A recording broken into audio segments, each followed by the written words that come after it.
आप मेरी कहानी को नहीं जानते। हाँ। मैं हीरागढ़ रियासत का रहने वाला हूँ। क्या हीरागढ़ रियासत के रहने वाले हो? और हमारे पिताजी का नाम नाहर सिंह है, महाराज नाहर सिंह। महाराज नाहर सिंह। और मेरा नाम विजय सिंह है। ओ विजय सिंह। इस कहानी को तो देवी जी जानती है कि किस तरह मैं बीघड़ों में भटक रहा हूँ।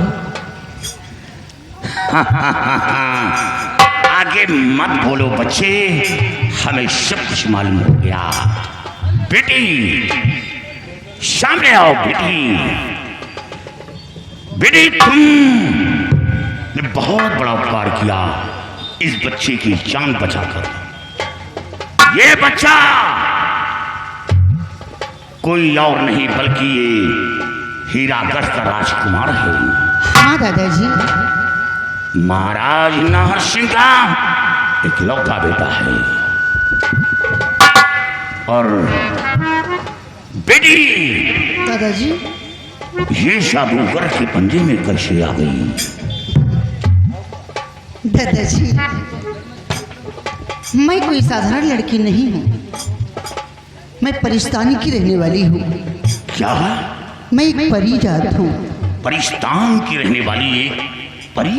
हाँ दादाजी, एक दिन ऐसा हुआ कि मैं इस मृतलोक की सैर करना चाहती थी। मैं अपने परिस्तान से इस मृतलोक में आ ही रही थी कि दूर आकाश से मैंने क्या देखा कि एक बियाबान जंगल में एक दानव इन्हें मारना चाहा था। इन्हें बहुत सता रहा था। जैसे ही उसने वार किया, मैं उसके समक्ष आकर के खड़ी हो गई। मैंने उसे जलाकर वहीं पर भस्म कर दिया दादाजी, और वहाँ से लेकर थोड़ी दूर आ गई। हम दोनों वहीं पर टहल रहे थे कि ये दुष्ट जादूगर आया, हमें परेशान करने लगा, मुझे सताने लगा। मेरी जादुई छड़ी मुझसे छीनना चाहा और नहीं छिपा सका तो इन्हें मारना चाहा दादाजी। लेकिन उतनी समय मेरे पास जादुई छड़ी थी, वो हमारा कुछ नहीं बिगाड़ पाया।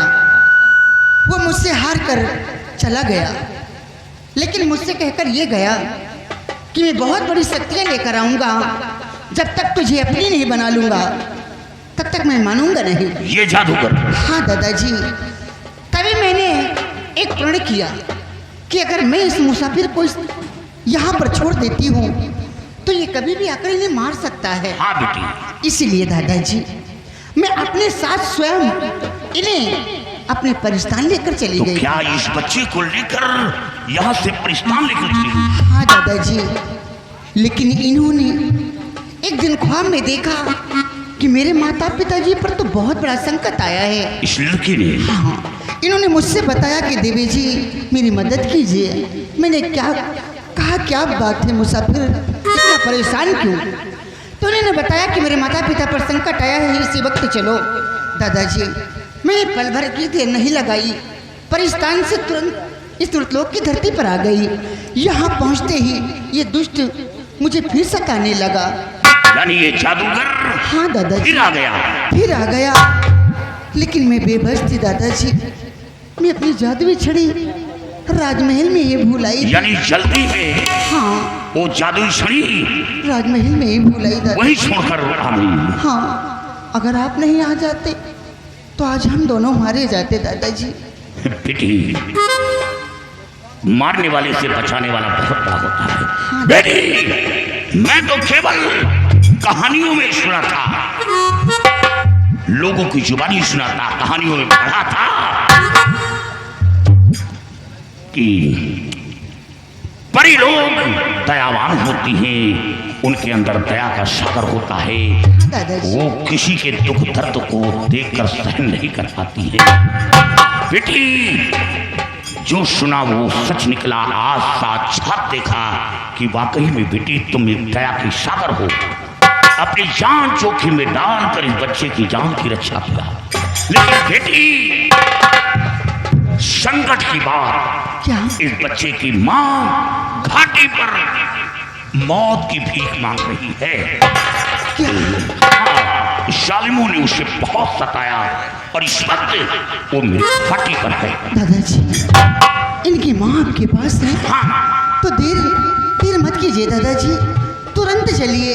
ठीक है बेटी, मैं इस बच्चे की माँ के पास लेकर चल रहा हूँ। शेरा आओ मेरे।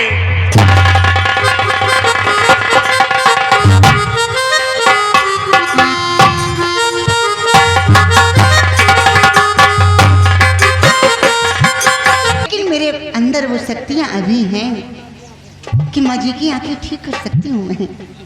हाँ, घबराइए नहीं माँ, आप फिर से देखेंगी, आप अपने बेटे का मुखड़ा फिर देखेंगी माँ।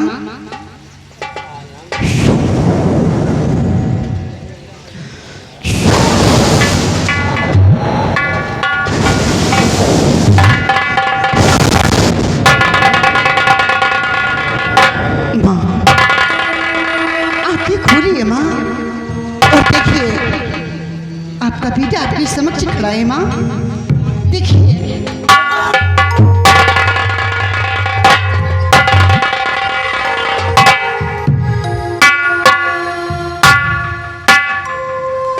लेकिन सरदार जी, आप कौन हैं? महारानी जी, आपने पहचाना नहीं? नहीं। पहचानना चाहती हैं? हाँ, मैं आपको पहचानना पहचानो कि मैं कौन हूँ। सरदार,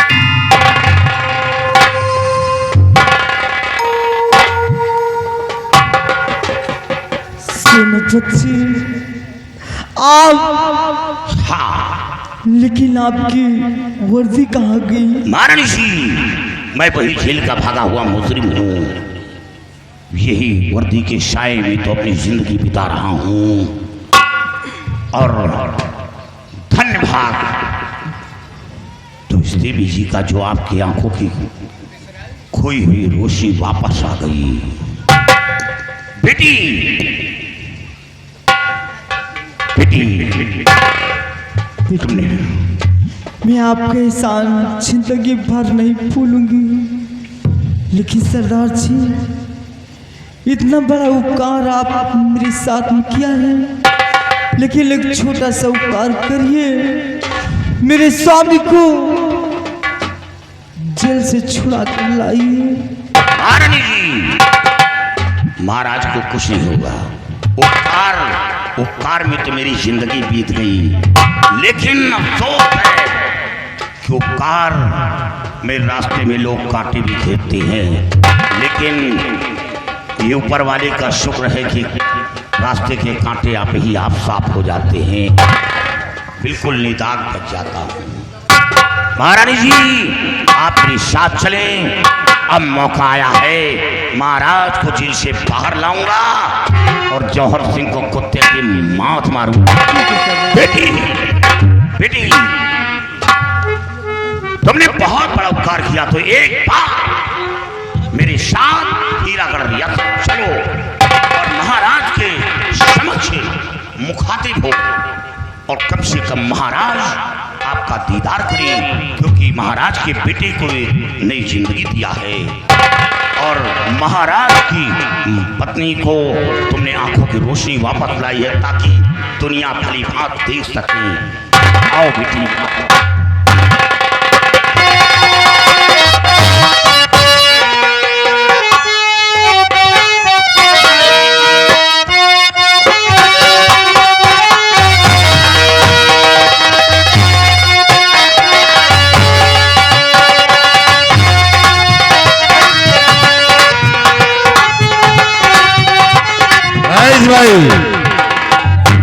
सिपाही, ले आओ नाहर सिंह को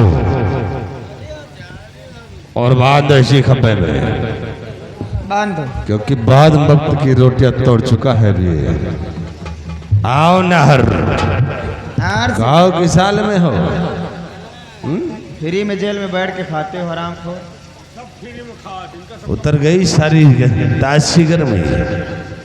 ये फिजूल का खर्चा जो जा रहा है, इसको बंद करो, खत्म करो उसको, और मैं महारानी बनूं, यहाँ के महाराज बने। और रियासत के लोग मिठाई को इंतजार कर रहे हैं। वो मिठाई में माछी भिन भिन आए रही। खराब ना होने पाए तो नंबर लगाओ, खत्म करो उसको। मिठाई जल्दी नार सिंह, तुम्हारा खेल खत्म हो गया है। अब जाओ तुम भी वही जहाँ तुम्हारे बीवी बच्चे गए। खेल तो अब तुम लोगों का खत्म होगा। हमारा खेल कौन खत्म करेगा? ये तो वक्त बताएगा। लाइन पे खड़े हो जा, ज्यादा मत बोलो। मरने हमारा खेल खत्म करने वाला कोई नहीं है ना। हर रब तुम्हें मिटाऊंगा। नंबर 2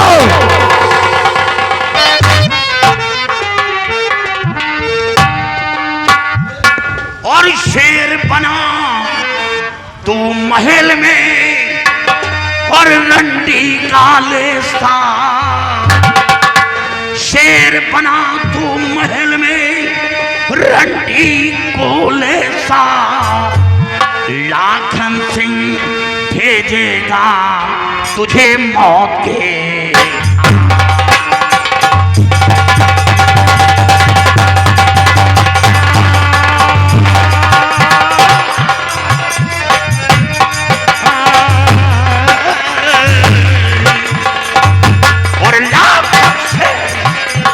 भेजेगा तुझे मौके।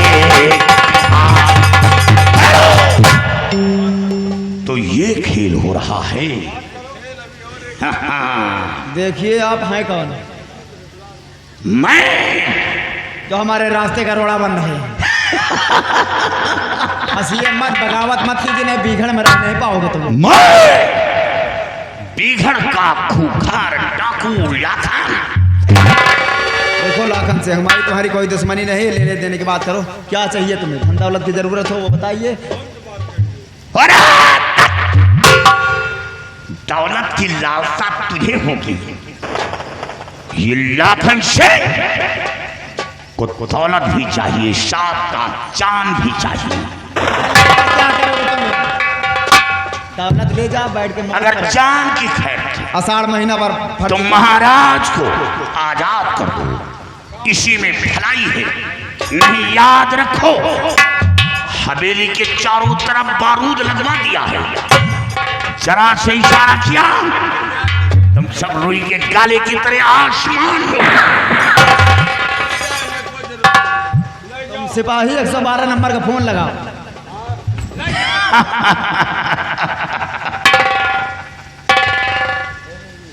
तुम लोग कौन हो? इन जालिमों से हमारी जान बचाने वाले तुम सब कौन हो? महाराज आपने पहचान नहीं, मैंने नहीं पहचाना। पहचानो कि मैं कौन हूं।